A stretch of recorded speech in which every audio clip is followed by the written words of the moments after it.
Hey, I'm Noodle Yeti, and welcome back, or welcome to, the city of Westdale.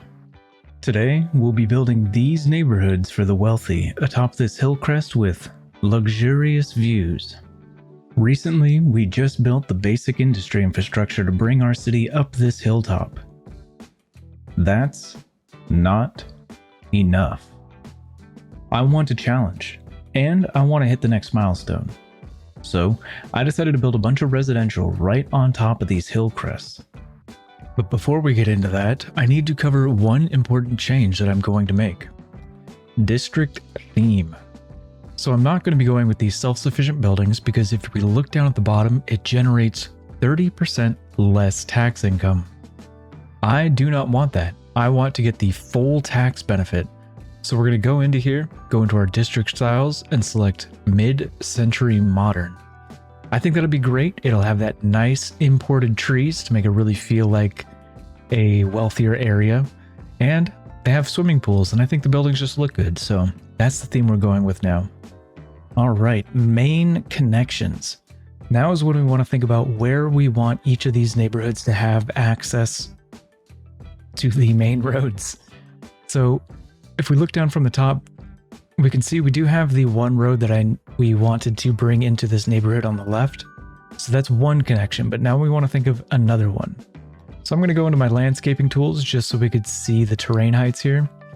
I would eventually like to connect that road up right into this saddle right over here. So I'm going to mark that out with a dirt path real quick. Just slap that down right there. Oh, well, looks like I completely missed the saddle. So right around there, close enough. And that's about where I want the main connection to be for this right-hand side. But I would like another one, and I would actually like it right into the highway over here. Just like that. And that looks to be right in the middle, right on the crest. So for this neighborhood that's going to be on the left here, I do know that eventually I want to put a connection on the saddle to the left, but unfortunately it's not within our tile boundary. I'm just going to do my best to mark out where it is, and in order to do that, I'm actually going to come into our terrain heights view over here, and then draw the path in right along the saddle over here. Right around there. Now you can see there is kind of a dip in the hill right here that kind of gradually goes up to the top already, which I kind of want to take advantage of that natural terrain to bring up the other connection. And I would like it to come down from the highway, come up from the highway into the neighborhood here. So I'm just going to go ahead and put down a dirt path right in that area. Oh, look at that. I was actually accurate that time. So those are going to be where our main connections are going to happen for both of these neighborhoods. And now is when we could start moving to terraforming. For this, what we're trying to do is provide large enough pads for the homes to grow on. If we don't, we'll get some awful cliffing that'll happen, and it just looks really awkward. I have decided for this to do a 3-tier neighborhood on both sides, where we'll have a couple cul-de-sacs for the top layers, we'll have the middle layers that will have all the access to the main roads, and then we'll have the bottom layers, which will also be cul-de-sacs just like the tops. I'm personally going to start by creating the middle layer that we know we want.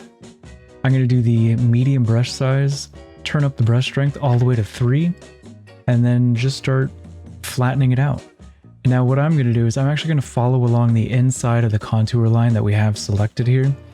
And what that'll do for me is it'll give us at least enough workable space, that way if we need to push it out after we work on the top layer, it won't create too much cliffing on the bottom layer, which is going to happen anyways between the layers, but that's okay. We just want to make sure that our top layer here has adequate space on all sides. Now I know from previously using mid-century modern on hills that it does take up just a little bit wider than the medium brush size. So we want to make sure for this top layer that we push it out far enough on both sides. And then once we do that is when we need to come back around the outside and push, or the middle layer, and push it out just a little bit further than that medium brush size. We are getting a little bit more cliffing along the outside of this layer, and don't worry, cliffing between the layers on this hilltop is perfectly fine. It's the cliffing in between the houses that isn't controlled, where it's all jagged and craggly, or even beneath the last layer. Those are the ones that I am trying to avoid. This side, it doesn't look like we're going to be able to fit a top layer in here, so I'm just going to go ahead and remove it all. And I'm okay with having a couple of one block in the middle of this side over here that doesn't have any views. I think they might have just sacrificed living up here for they might have not been able to afford a house with a view, but they still wanted to live up here, so they can live in the center block. That's fine. And now we want to think about the bottom layer. We don't want to go too far down. As soon as you start going too far down is when things start to get a little weird. So what I'm going to do is I'm going to click a little bit under halfway down over here, and then this is where I'm going to flatten out the pad and kind of follow along the cliff we created from the top layer, or the middle layer, I should say. And then this is also where we want to push it out just a little bit further than the brush size. Not too far, just a little bit. I'm actually going to extend it down beneath this side over here. Well, technically two separate cul-de-sacs, but it'll be all right. I think this will be perfectly fine. Now, one other thing we want to think about when doing all this stuff is how we get our road connections up here. So for this main one, we know that we want to connect it in from next to the railroad over here. So I am going to move the camera. And we want to flatten out a pad over here by the railroad where we know this road can cross over and then eventually bridge up. And actually, now that I'm looking at it, I think we could fit a whole nother neighborhood down over here. And it kind of fits. So you know what? I'm going to go ahead and do it. And then this is where we slope from down here up here. And then I'm going to slope to the middle up at the top. Right around there. Now that's how our main road can connect in. Now for this top layer, we want to select it from the top and then just slope it out just like that. And I think that's a gradual enough. So for this one at the bottom, now that I've made it even wider, I'm thinking that I'd actually like to create access on all sides, so it'll have 3 access points. I'm thinking something like that looks perfectly fine with the access point on the left, the right, and the center one with the cliff. Or not the cliff, the center one with the main access. And I'm kind of liking this side. I can see where the roads are going to go, I could see where the homes are going to be, and I'm happy with this.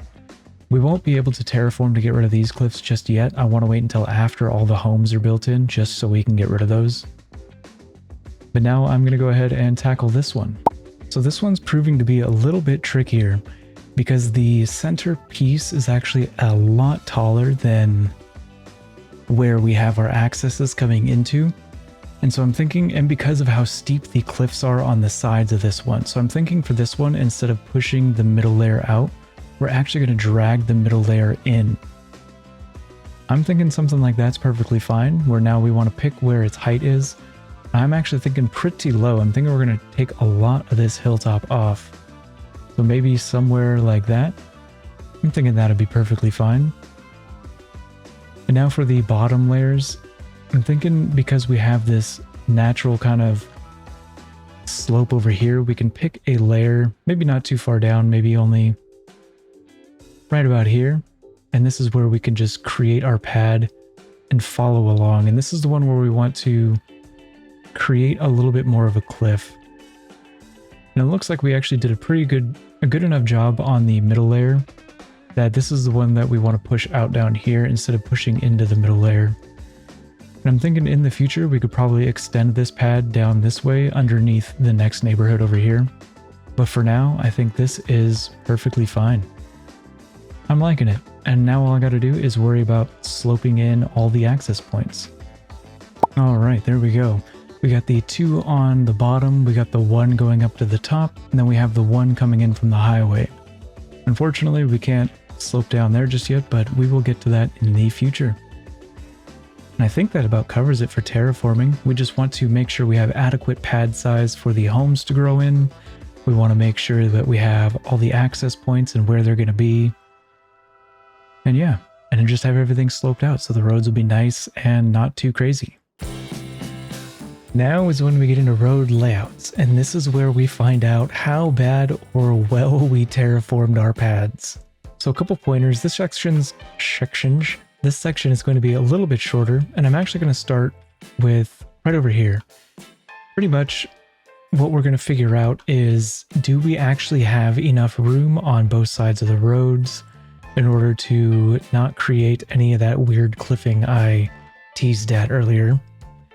And what I mean by starting up top is we want to turn off our road guidelines so we can actually put it in the middle and bring it down like that. And then this is where we look at the terrain and how close it is to the zoning squares. For mid-century modern, it does push out a little bit further than that for some reason. I don't know why. It pushes out just a little bit. So we're going to go with the small brush size, turn the strength up to 3, and just kind of push this out a little bit further. That's when we come back, look at our zoning. And I'm thinking that's looking pretty good. We could probably do with a little bit more. So I'm going to get the rest of this fixed real quick. All right, there we go. I got it pushed out on both sides. Now, whichever one has the worst cliffing, we'll know how close we actually have to be. I think it's going to be closer to the right side. That's more accurate, and this one's actually going to be a little bit more excessive, but that's okay. A little bit of imperfection never hurt anybody. Now for these other layers, this is where we actually follow along right beneath the cliff. And this is actually looks like more the adequate space. So I think on this top side, this is actually the space we want. I think I need to actually push this side out further or just deal with terrible cliffing. I think I'm just going to deal with it. But I think, yeah, that's pretty much how we do it. We just kind of place roads near the bottoms of these hills, just like this, and then just going to drag them along. All right, so I've got the general road laid out over here, and I'm thinking it looks decently fine. If we come into our road view, well, not that one, but our terrain and road view here, you can see that from the top zoning squares to the cliff, there's still that bit of space, so I think we're doing pretty good, and same with down here. Down here, we definitely did a lot more space than we needed, and this is actually where we need it the most, because if we get that weird cliffing going on behind these homes, it's going to be a lot harder to get rid of with our terrain tools. But if we have it pushed farther out, we can just soften terrain tool until it gets in up close to them without doing anything crazy. And I like how we have the straight through movement going from the top of this cul-de-sac up here all the way into the highway. I'm really liking that kind of a flow, and how it comes into like the main intersection that could take you down to the bottom, or even down into the area over here. Now for over here, I was thinking we could, oh my goodness, I was thinking that we could just come straight out from here, raise it up by 2 on our smallest height thing, our elevation step, bring it across. We're gonna have to raise or lower it by 1 just to keep it even like that. And then this is where we can bring it back down to earth and try and figure out how to wind it up into this. And I'm liking that. I'm thinking this neighborhood layout is looking pretty decent. I think we have adequate pad space for the mid-century modern to not do anything too crazy. I mean, at least I hope. We'll find out, but it will be what it will be. And now I'm going to go ahead and snap my fingers and get this side done as well. All right, there we go. I have both of these sides laid out. This one only has one connection to a main road until, obviously, I think it's like the 3rd time I've said this, until we could buy this tile and connect everything up over there. But I'm thinking this is decent enough. I kind of like it. I like the mix of the sharp corners with the gradual turns. I think it's pretty interesting. I wouldn't say it's the best of looking, but it'll definitely work. So yeah, I'm liking this. And for the actual style of roads, I wanted to go with the 2-lane road with trees on the outside. And so one of the things I didn't really talk about why I was doing them on the inside was because I wanted to kind of give that sense of privacy where maybe you live right around here.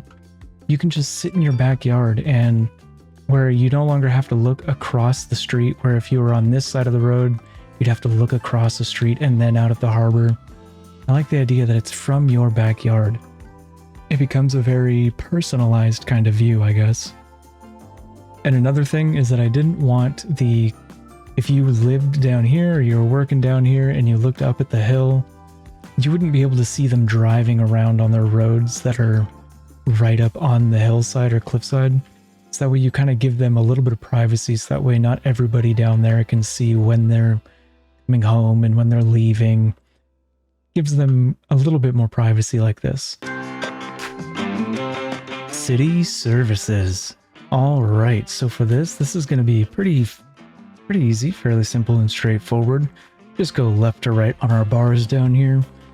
For electricity, I think we're doing more than fine on that. If we open this up and we look at this, we're about 400 megawatts ahead, and I think we'll be fine even in cold weather. So I'm not going to worry about that one too much. And as far as water goes, well, maybe we're falling a little bit behind on that. And I'm actually thinking of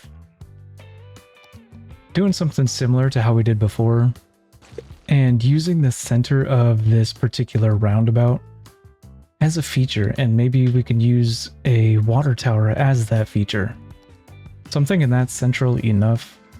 I don't think I'll complain too much. And I think that looks kind of cool. I like it. I like how it's right in the middle, and I appreciate how on this one it doesn't dip into the ground like it does on the other one. But it did look like we were falling behind on sewage as well.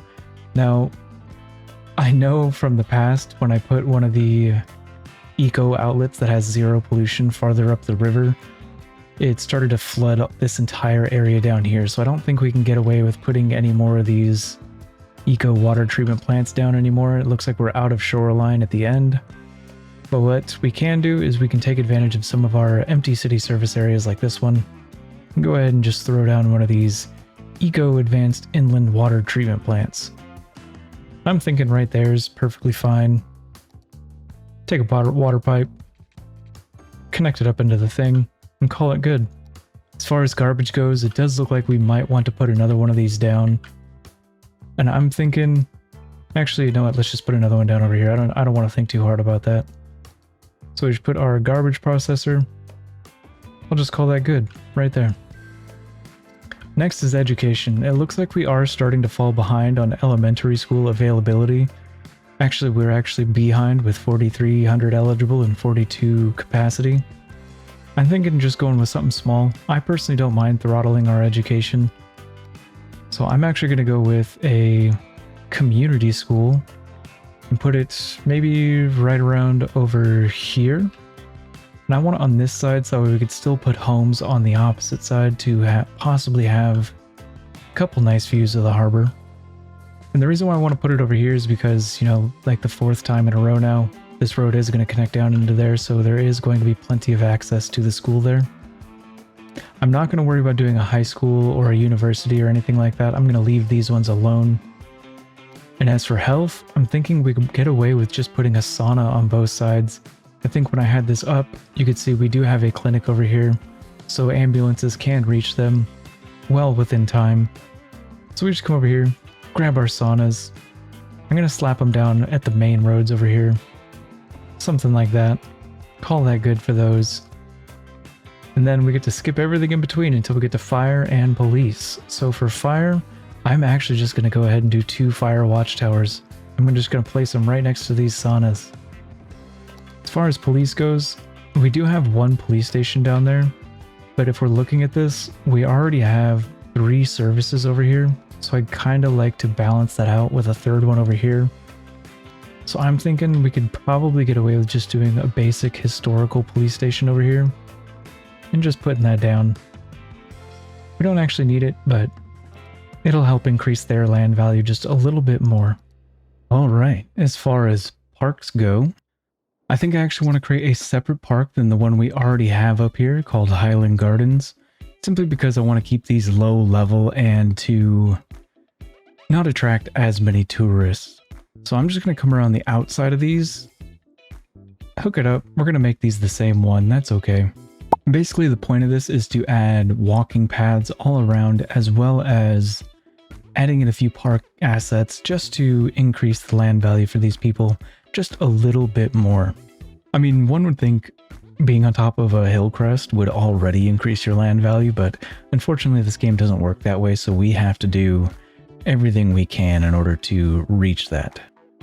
So yeah, I think we're going to want to add, I'm going to go with these regular default park stuff because they're the smallest gates. And really, we just want to add a couple park gates just off to the side of places. All right, so on top of the gates, I've actually even put one down over here in the industry area just to provide these people on top of the hill walking access to get to work. Unfortunately for these people, that's just not going to happen, but you know, it is what it is. I guess, you know what, actually, one second, we could drag it down from over here right up to the end of this road right here. Then go ahead and throw one of these down right over here. Then we'd want to think about this road and how they could walk down. So we're going to want to change this one then to, for now, I guess we could just go with a regular 2-lane road just like that. And that way they could walk down, walk around the roundabout, and then walk to work.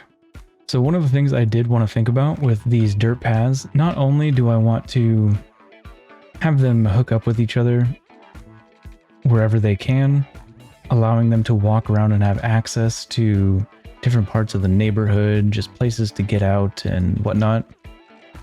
But I also want to think of where they could possibly have viewing decks, so that way in case they don't have this view, like they live maybe on the other side of the hilltop, they'd at least be able to walk to a place that has the view. That way they're not too far away. They don't have to feel like they're intruding upon somebody else's backyard.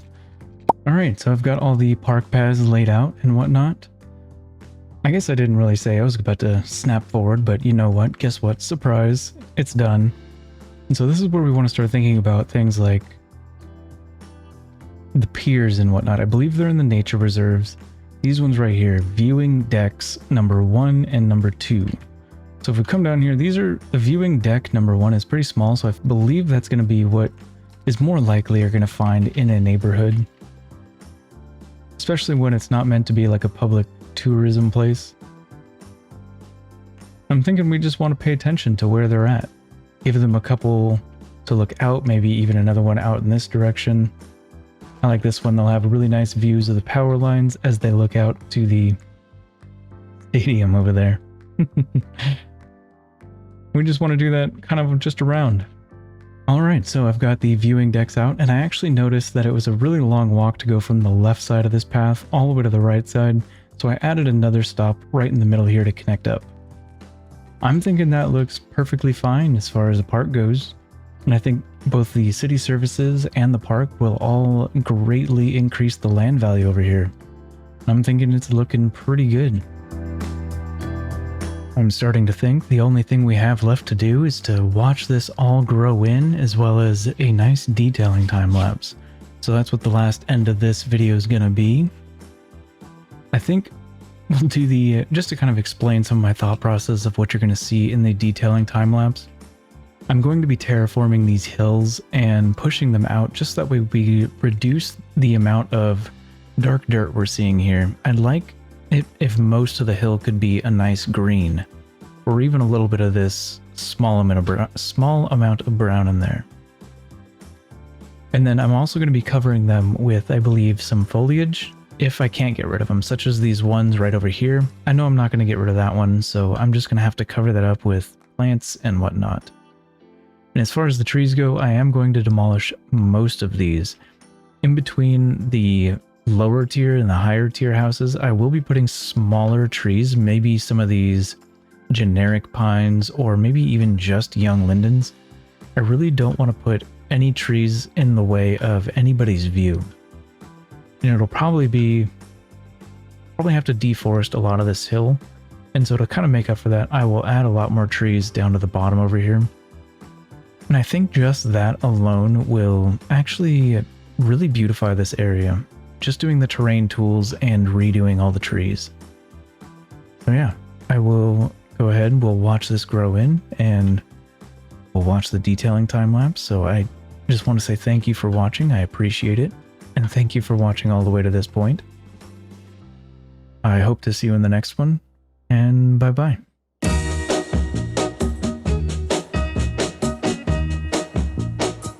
I'm gonna tell you that I love you 100 times a day. You'll get tired of my voice, that's how much I'm gonna tell you that I'll miss you. I'll miss you if you go. Yes, I'm gonna let you know